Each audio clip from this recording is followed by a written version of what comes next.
एक करीब 25 साल की एक महिला अचानक से गायब हो जाती है। उसकी गोद में एक बेटी भी होती है 2 साल की। उसका पति उसे हर जगह तलाश करता है, ढूंढता है। कड़ी मशक्क़त के बाद आखिरकार उसकी बीवी मिल जाती है, सकुशल मिलती है। लेकिन वो देखकर हैरान रह जाता है क्योंकि उसकी बीवी अपने प्रेमी के घर पर थी। वो जाता है, जाकर अपनी बेटी की दुहाई देता है, कहता है कि घर चलो। तभी उसकी बीवी कहती है कि घर चलूँगी, लेकिन एक शर्त है। शर्त ऐसी रखी जाती है जिस शर्त को सुनने के बाद शायद आपको भी हैरानी होगी। ऐसी बातें सिर्फ आपने फिल्मों में देखी होंगी, फिल्मों में सुनी होंगी, लेकिन ये रियल लाइफ में जब ऐसा होता है तो पति की पैरों तले ज़मीन खिसक जाती है। दरअसल वो महिला कहती है कि मैं साथ तभी चलूँगी जब प्रेमी मेरे साथ रहेगा, यानी कि पति भी साथ रहेगा और प्रेमी भी साथ रहेगा। कुछ ऐसी शर्त जब पति ने सुनी तो पति को आश्चर्य हुआ और अपनी बेटी के लिए वो तैयार हो जाता है। कहता है कि ठीक है, जो तुम्हें अच्छा लगता है वो करो, लेकिन साथ चलो। आखिरकार ऐसे ही होता है। मियाँ बीवी और प्रेमी तीनों साथ रह रहे थे, एक ही बिस्तर पर एक साथ सोते थे। लेकिन एक दिन कुछ ऐसा होता है, इसकी किसी ने कल्पना नहीं की थी। जब इस घटनाक्रम का खुलासा होता है, लोगों को पता चलता है, तो लोगों को यकीन नहीं हो रहा था कि आखिरकार कोई ऐसा कदम कैसे उठा सकता है।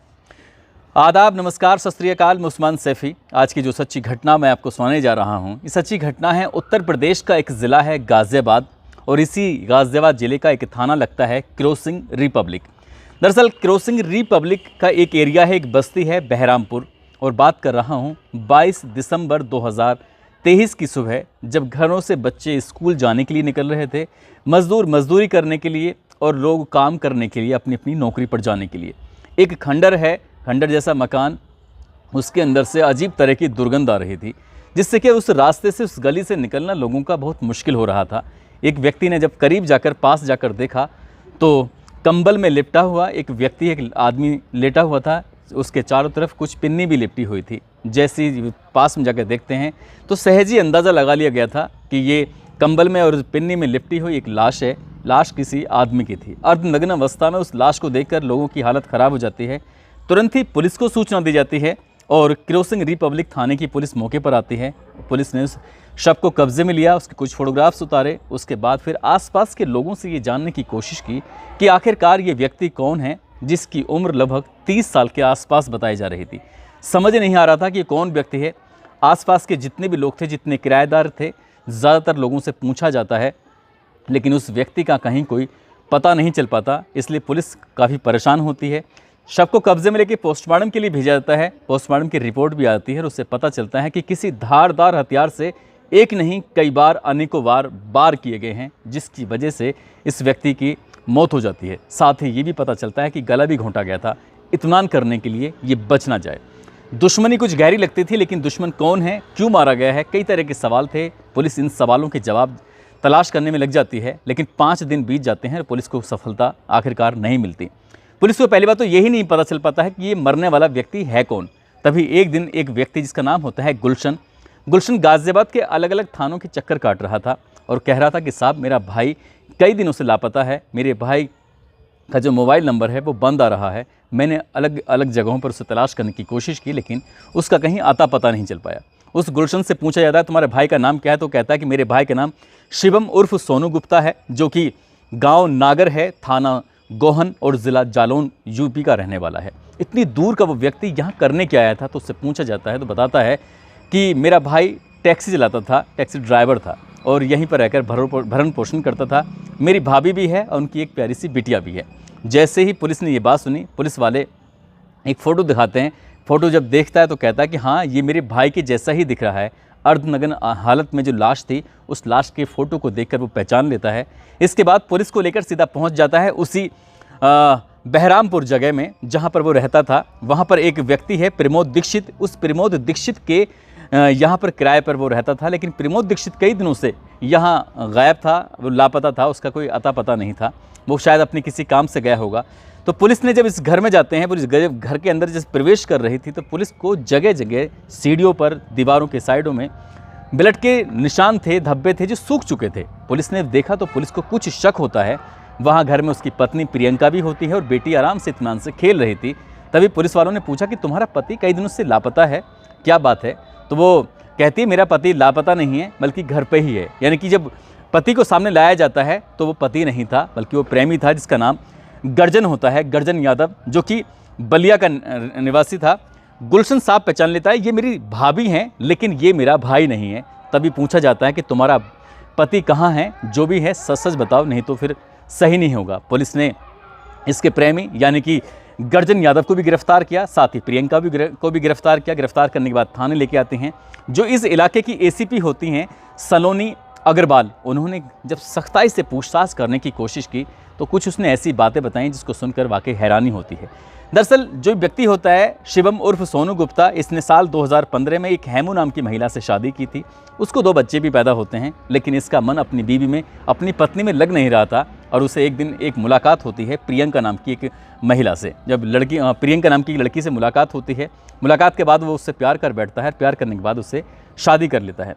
अब उस लड़की यानी कि प्रियंका को लेकर शिवम उर्फ सोनू गुप्ता सीधा जालौन से पहुंच जाता है गाज़ियाबाद, नोएडा के अलग अलग जगहों पर। अब वो टैक्सी ड्राइवर था, इसलिए टैक्सी चलाया करता था और पैसे कमा रहा था।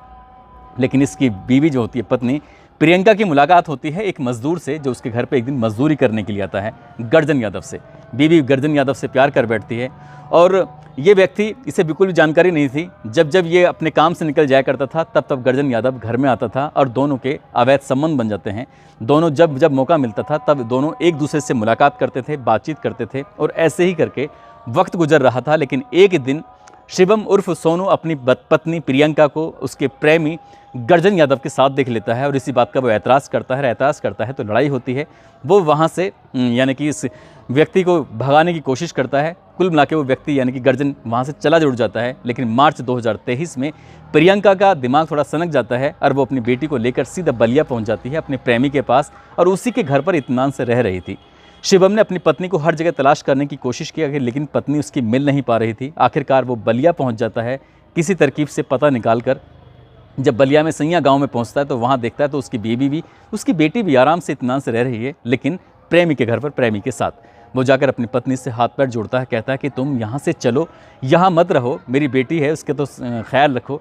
लेकिन प्रियंका ने साफ साफ इनकार कर दिया। उसने कहा कि मुझे तो सिर्फ अपने प्रेमी के साथ ही रहना है, इसलिए मुझे नहीं जाना। लेकिन जब इस शिवम ने ज़्यादा जोर दिया, ज़्यादा ज़िद की, तब आखिरकार वो तैयार हो जाती है। लेकिन तैयार भी एक शर्त पे होती है कि मैं भी साथ रहूँगी, मेरा प्रेमी भी साथ रहेगा और तुम भी चाहो तो साथ रह सकते हो। लेकिन शिवम इस बात को लेकर तैयार हो जाता है और कहता है कि ठीक है, जैसे तुम्हें सही लगता है वैसा। इसके बाद वो सीधा जुलाई 2023 में गाज़ियाबाद के बहरामपुर जगह में आते हैं और प्रमोद दीक्षित के यहाँ कमरा किराए पर लेते हैं। आराम से इत्मीनान से साथ साथ रहते थे। एक ही बिस्तर पर प्रेमी भी लेटा हुआ है, एक ही बिस्तर पर पति भी लेटा हुआ है और बीच में पत्नी लेटी हुई है।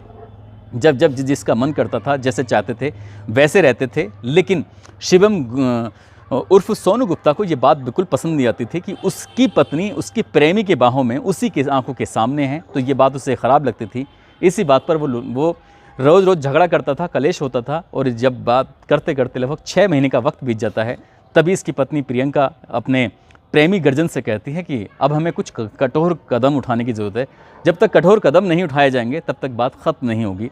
और 20 दिसंबर 2023 की रात को जब वो गहरी नींद में सोया हुआ था, पत्नी उसके सीने पर बैठ जाती है और मौका पाते ही उसके शरीर पर एक के बाद एक धारदार हथियार से वार कर देती है और वो गंभीर रूप से घायल हो जाता है।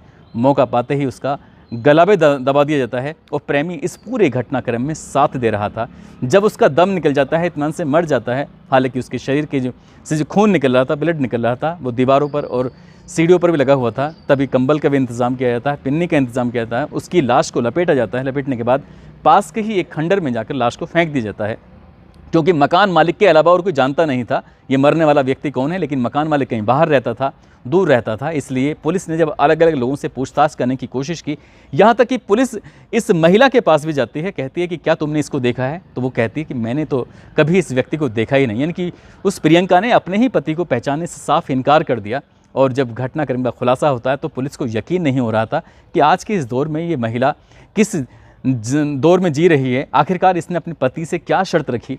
ये अगर चाहती तो अपने प्रेमी के साथ रह सकती थी, अपने पति को छोड़ सकती थी, लेकिन पति ने भी जिद कर ली थी कि साथ रहेंगे, और साथ रहने का अंजाम कुछ एक व्यक्ति का कत्ल से निकलता है। अब उस बच्ची की परवरिश कैसी होगी, कौन करेगा उस बच्ची की परवरिश, इस पर भी सवाल खड़े हो जाते हैं। और इसमें न केवल एक ज़िंदगी हमेशा के लिए ख़त्म होती है, बल्कि कई ज़िंदगी पूरी तरह से बर्बादी की कगार पर पहुँच जाती हैं। दोस्तों, इस पूरे घटनाक्रम को सुनाने का उद्देश्य किसी को परेशान करना नहीं है, किसी का दिल दुखाना नहीं है, बल्कि आपको जागरूक करना है, आपको सचेत करना है। और जाते जाते आज हापुड़ के रहने वाले हैं दिव्यांश, साथ ही भरतपुर के रहने वाले हैं वंश, और अफजाल अली हैं गणपत सिंह जो कि सांचेर के रहने वाले हैं। आज इनका जन्मदिन है, इनको जन्मदिन की बहुत सारी शुभकामनाएं, बहुत बहुत मुबारकबाद।